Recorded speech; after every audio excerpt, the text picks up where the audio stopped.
Yeah, welcome back. This is, what am I calling this? Pursuing God's heart, right? So we're just taking some simple, biblical, relevant Bible reading highlights and sharing them briefly. And hopefully this can be helpful.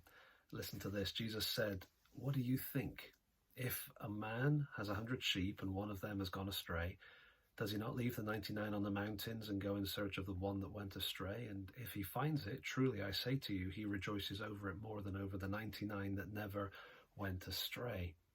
Sounds like Luke 15, right? That familiar passage, probably, where you've got Jesus partying with sinners, and then the lost sheep and the lost coin and the two lost sons, and there's a party, there's a party, there's a party, and it's all about partying and celebrating sinners coming to repentance or being rescued, and coming to repentance. And it's a great passage.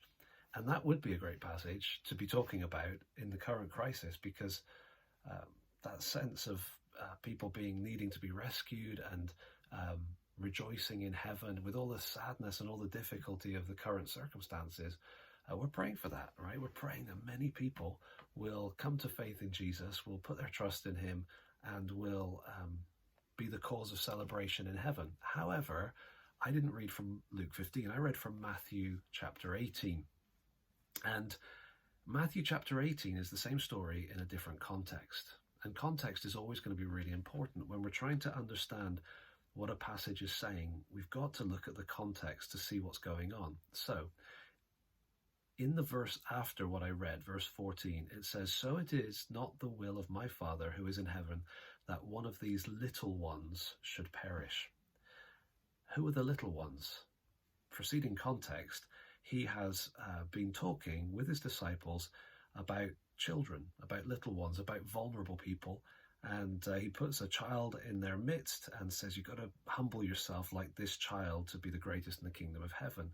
Talks about receiving a child like this, a little one, and don't cause them to sin. If you cause a little one to sin, if you cause them to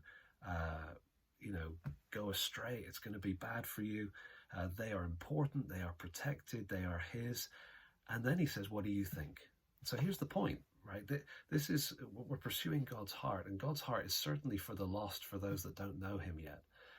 But this is saying that God's heart is for the vulnerable and the weak and the nobodies within his people.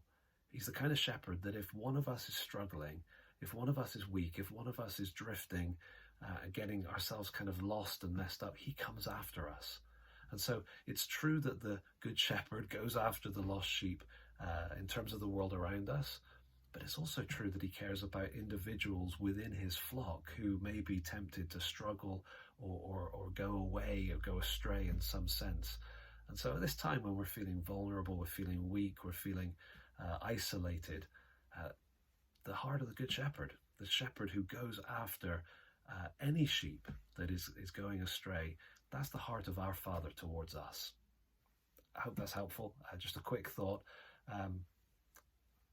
No frills, right? So I'm not going to do all the subscribe stuff, but I'm going to keep putting these out and hopefully they're helpful. Thank you.